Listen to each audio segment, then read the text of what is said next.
All Hallows Eve, the evening all your nightmares come to life. All the creatures of the night come out to play.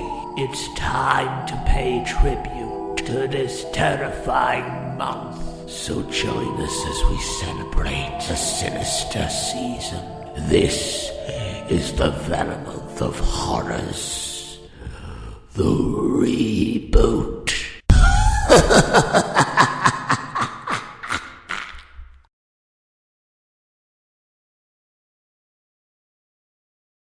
Let's talk more about Stephen King.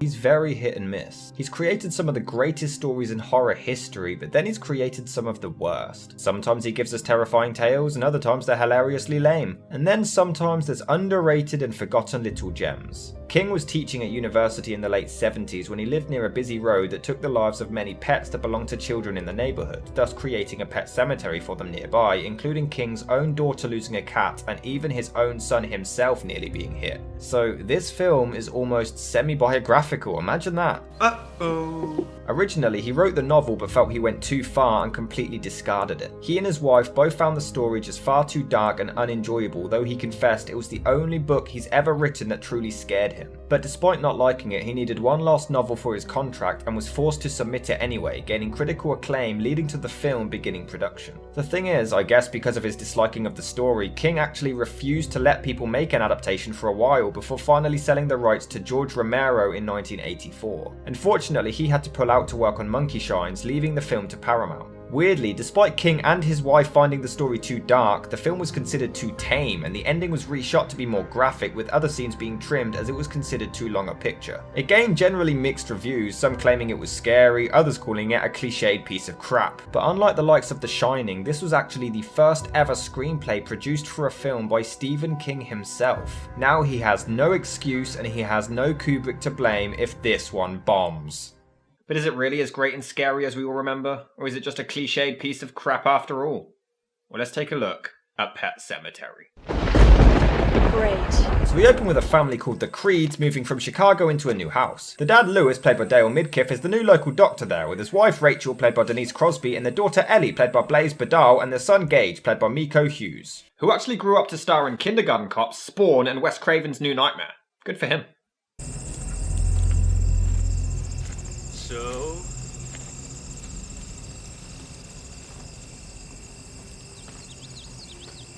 What do you think?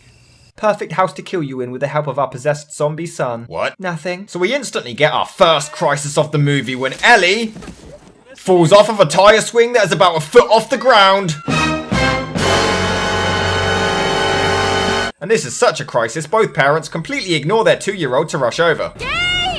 Oh yeah, our other kid, maybe we should care about that one. But no need to worry, Grandpa Monster is there to save him. There's a path over there. Do you know where it goes? Oh. Yeah, that's a good story. A good walk. I'll take you up there sometime. Tell you the story, too. After you get settled in. Wow, they really have my interest here. I can't wait to hear this story. Oh, I'm really intrigued, and Stephen King never lets his audience down after hyping it up. Anyway, that night, Lewis gets a bit of a scare. Wow, what a pussy. Before we hear the riveting climax to Judd's excellent story. That road, and those Orinco trucks, the two main reasons is there. Where does it lead? Pet Sematary. That's not a story. All of that build-up, that intriguing delivery and everything made you think, oh my god, this is going to be awesome, and then it's just Pet Sematary. Just dead animals there, that's it. What a letdown. Not at all. They also bump into a woman called Missy. I mean, Mom. And it's never really explained who she is. A relative, a friend, a crazy neighbor who just invites herself in. Wikipedia doesn't even list her in any of the plot, despite having really dramatic moments later. She was vital to the story. Always thought it would be lucky to marry a doctor. Wish I had a doctor around with my stomach pain so bad. Guess I'll never be lucky. Hell, I ain't married to anyone. And she's a ray of sunshine as well. So Judd takes them to the pet cemetery, never explaining why it's spelled wrong. It says Pet Cemetery, honey. It's misspelled, but that's what it says. I mean, I guess kids put up the sign, but why has nobody replaced it? It would drive me insane. And is this really what they consider a charming family outing? Taking your kids to see the graves of dead animals? Hi, nice to meet you. I'm Judd and I'm going to traumatize your children. Daddy, what if Church dies? Oh look, she's worried about her cat Church's death. Who would have seen that coming after taking her to a goddamn pet cemetery? He's not God's cat, he's my cat. But God gets on if he wants one. Not mine. Not mine. I have no idea what she just said. I'm sorry. So they all begin their first days in this new place, and immediately Lewis gets a patient with his head busted open. Lewis. How did you know my name?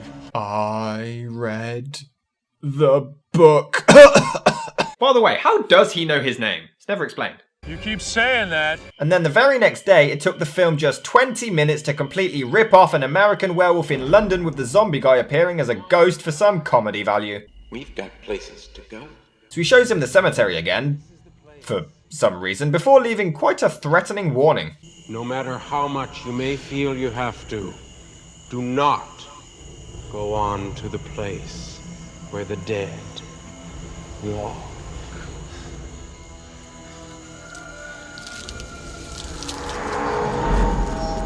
Why would you show him then?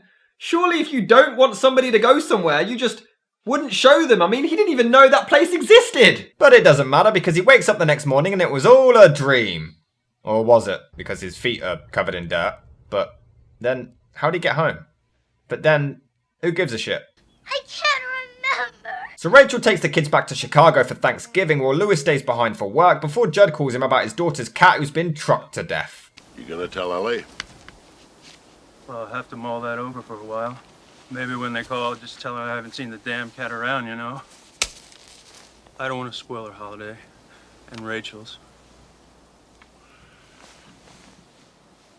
Maybe. There's a better way. Bury it on a historical ancient Indian burial ground so it can resurrect as a zombie cat and eat your daughter's face. Just a thought. The thing is, Judd later reveals that he knows what's going to happen, and yet he still encourages this. There is no reason other than he's a creepy, weird old man who enjoys people being killed. I brought you here to bury Ellen's cat. Why, for God's sake? I said why, Judd? I had my reasons. I get my kicks feeding my neighbours to zombies. You have your hobbies and I have mine. So he talks to his daughter on the phone before Gage gets on the line. Hi, Daddy, I love you. Hi, Daddy, I love you.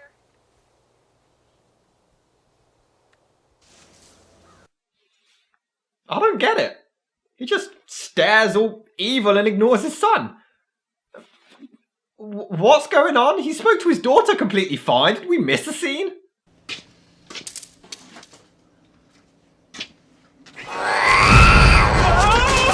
Acting! Anyway, Judd talks to Lewis and tells him of a story of when he was young and his dog tragically died. He buried it on the burial ground before it came back wrong, demonic and evil. So why the hell did you send him to go and do the same stuff with his daughter's cat? I think I did it, because your daughter ain't ready for her favorite pet to die. First of all, it's her only pet, not her favourite. Second of all, I wanted the cat to eat your daughter's head to save her some grief. What? That's not an excuse. What? Has anyone ever buried a person up there? Christ on his throne, no. Whoever would. Yeah, that'd be silly, but burying a cat to come back and eat children, that's perfectly sane. I had my reasons. But Judd isn't the only one to blame here. See, Lewis is attacked by the cat and he doesn't kill it. He knows it's a zombie undead cat thing that's come back evil and he still keeps it around and lets his daughter have it. What the hell is wrong with these people? Hi, sugar! Come here. Hi, Daddy. Dude, why is Lewis such a dick to Gage? I mean, he abandons him at the start, he ignores him on the phone, he ignores him here when he says hello, but yeah, he's great with his daughter. Except for the zombie cat thing. I dreamed he got hit by a car and you and Mr. Crandall buried him in the pet cemetery. That was a silly dream, wasn't it? Is he really alright? Yes, honey, I'm a terrible father, so church is fine, I promise. But this film isn't nearly depressing enough, so we better cut back to that random unknown Missy girl hanging herself. Why? What struggles was she going through in her life for her to do this? How did she know the Creed family? How does this in any way connect to the rest of the film? Just a loon, that's all. So after a brief Stephen King cameo for the story he apparently doesn't even like, we cut back to more banter with Lewis and Judd. How's your cat, Lois? It's Ellie's cat. No. It's your cat now. Well, if it's Lewis's cat now, that just completely eradicates your whole reason for doing this. You said you told him to go and bury the cat because it was for his daughter, but now you're saying the cat belongs to him. But you know what? We don't have nearly enough pointless subplots, so how about a random backstory of Rachel's sister dying in the back of the house with a hunchback kept hidden away as a reclusive, dirty secret? We wanted her to die, Lewis. We wished for her to be dead. It wasn't just so she wouldn't feel any more pain. It was so we wouldn't feel any more pain. Wow. I hope you die. Thank you. Much like the Missy stuff, this connects to nothing. No part of the film is linked to this subplot whatsoever. It is entirely pointless. I mean, is it to show they don't like death? Because, well, no shit. They thought I was crying.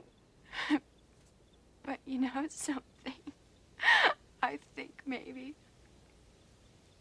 I was laughing. Yeah, I really hope you die and then I'll be laughing, you sick fuck. Yep. So they all decide to have a relaxing picnic as Lewis flies a kite with Gage. You know, I never got the enjoyment out of flying a kite. Oh, look. Look how much fun I'm having. It's in the sky. Anyway, Gage, who admittedly is fucking adorable, runs off because these parents have a tendency to completely neglect their goddamn kids before... Jesus! I was horrible to him for the entire movie, but now I care. No! I'm gonna carry this picture, Mr. Crandall, until God lets Gage come back. Ellie, God doesn't do things like that. He can if he wants to. She's got a point. Why doesn't he? I told her when you were first married, you'll have all the grief you can stand and more, I said. And now look at this. I hope you rot in hell! Where were you when he was playing in the road? He's got a point. I'm on his side. So he fights Lewis over this at Gage's funeral, even knocking his coffin over. Jesus, this film has a lot of balls.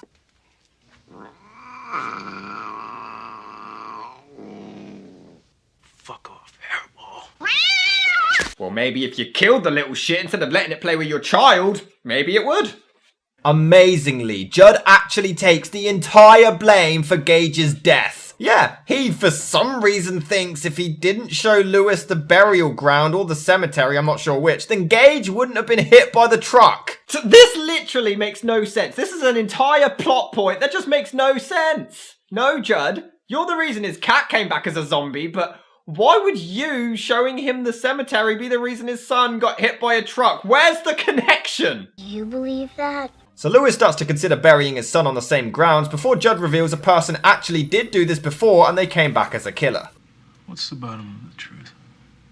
Well, sometimes dead is better. That's actually an awesome quote. Too bad they use it about 3 times in the span of a minute. Lewis, sometimes dead is better. The Indians knew that. They stopped using that burial ground when the ground went sour. Don't think about doing it, Lewis. The place gets holier, but the place is evil. Sometimes dead is better. We get it, you killed it now. My question remains, if you knew people come back like this and animals, why the hell did you encourage Lewis to bury his little girl's pet there, you loony? I had my reasons. So Lewis again remains home as his wife and daughter return to Chicago. Have you noticed that Lewis just holds the exact same facial expression for the entire movie? Anyway, he still insists on bringing his son back. If he comes back, and he's like Judd said Timmy Venom was,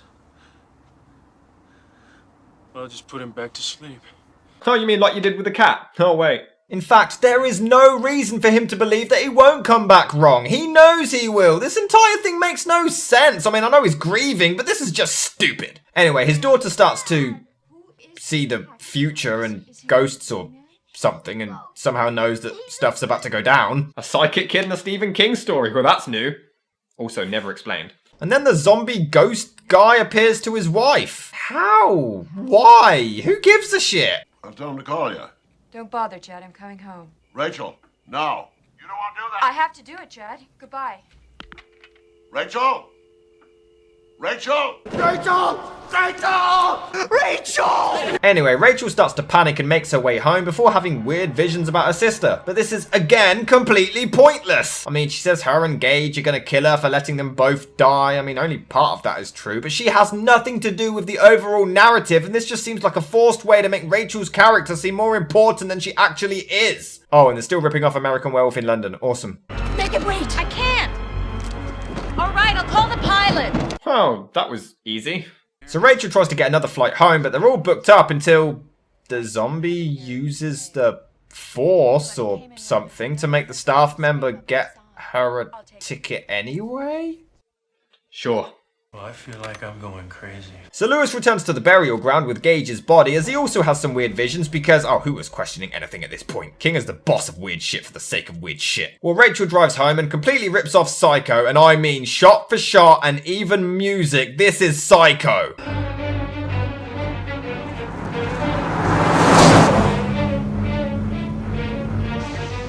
Now what?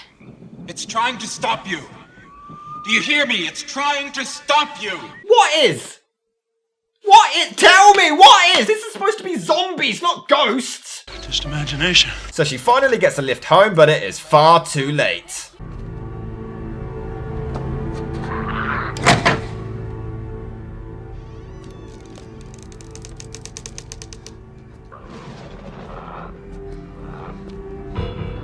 Hi, I'm Chucky. Wanna play? To be fair, the tension is built really well, just showing Gage's shadow before he visits Judd first. No idea why. Why does he go after Judd? In fact, shouldn't he be thanking Judd? If not for him, he wouldn't be able to come back in the first place. It's not right. So Judd begins searching for him, and it's actually quite eerie and well done. This is when the film gets genuinely scary. So Gage cuts through his heel. Ah! That's worse than... They lose their noses. Damn it. But then it's ruined when the kid tries to growl and look scary, and it looks adorable and kinda hilarious. Anyway, he cuts his mouth open before giving him a hickey? Well, this was scary for a few seconds. Thank you so much. In fact, don't you think this was a big missed opportunity? I mean, you've got a zombie toddler and a zombie cat. How fucking awesome would it have been if they just fought it out? So the zombie guy leaves Rachel, and it's never actually explained if she can or can't see him. I mean, she doesn't freak out, but no one in this movie really reacts to much, so I'm completely lost. Anyway, she hears her name being called, and much like any horror movie, decides to follow it. Yeah, she hears her sister and her son calling her and heads right in. I'm going to twist your back like mine, so you'll never get out of bed again. Can you find a purpose for your scenes to be in this film instead? That would be much more scary. And then we cut to... Oh my god, what is this? Mary Poppins got shrunk in the wash. You really had a scary premise going on there for a bit, Stephen King. What the hell are you doing? To its credit, when Rachel sees him alive, it is quite emotional, but she gets killed off anyway. Meanwhile, Lewis wakes up the next day with a start. Wait, so did Gage just kill his mum and Judd and then kick back and chill, waiting patiently for the morning? Anyway, Lewis gets a phone call from Rachel's parents claiming his daughter is having dreams that her mum is dead. How does she see any of that? Oh, fuck it, let's move on. First I played with Dad, then Mommy came, and I played with Mommy. We played, Daddy. We had an awful good time. Now I want to play with you. Okay, that is horrifying. Honestly, this is absolutely terrifying, and his acting is incredible. They finally got it right. What did you do? You mean zombies are bad? So it took him this long to realise that zombie cats aren't really a nice pet for his small child, and finally kills it. Better late than never, I guess. So he heads to Marilyn Manson's house for the final showdown. He comes across Judd's body, which Gage quite politely and neatly covered with a blanket for some reason, before Rachel's body even falls from the attic. How did a 2-year-old even get her body up there? I mean, I know he's a zombie, but come on.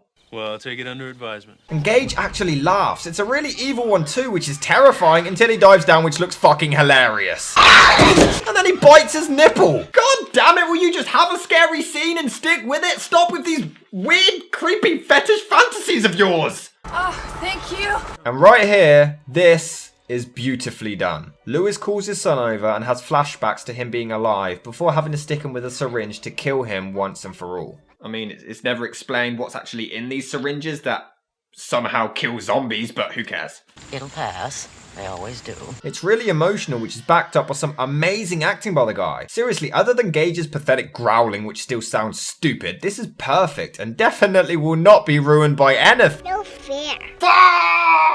Well, at least he and his daughter have each other now. They can get through this entire ordeal as a team, using each other's strengths, and nothing else will go wrong to ruin their unity. He sets the house on fire because it's a Stephen King story, so there always has to be a house set on fire. I waited too long with Gage.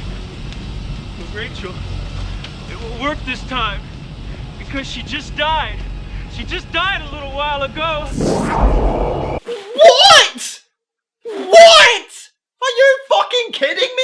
Okay, first of all, she only died a little while ago. There has not been any indication whatsoever that time plays a factor. Secondly, how does he know when she died anyway? Thirdly, you just had to fight your goddamn son to the death because of a resurrection, and you're gonna do all of that again with your wife, a grown adult who's obviously gonna be a lot more dangerous? Fourthly, what about your daughter, you asshole? She's just lost a brother and mother. You're all she's got left in this world, and you're gonna risk your entire life with this bullshit? Go to hell, you fucking waste of space. You are scum. There's grief, and then there's being a complete selfish fucking idiot. You came back wrong. And that's it. A cliffhanger ending that's never touched upon in the sequel. And are we just going to ignore the fact that he made out with a goddamn zombie? And that was Pet Sematary. How is it? Actually, not bad. I mean, not a lot of it makes sense, but it does have really creepy moments. The acting performances are solid, sometimes bland, but sometimes really good. It's a very hit and miss movie, but when it hits, it's terrifying. But when it misses, it's just silly and frustrating because of stupid character decisions. It's a nice little solid B movie that delivers in some parts and misses in others. But one thing's for certain, at least it's not the sequel.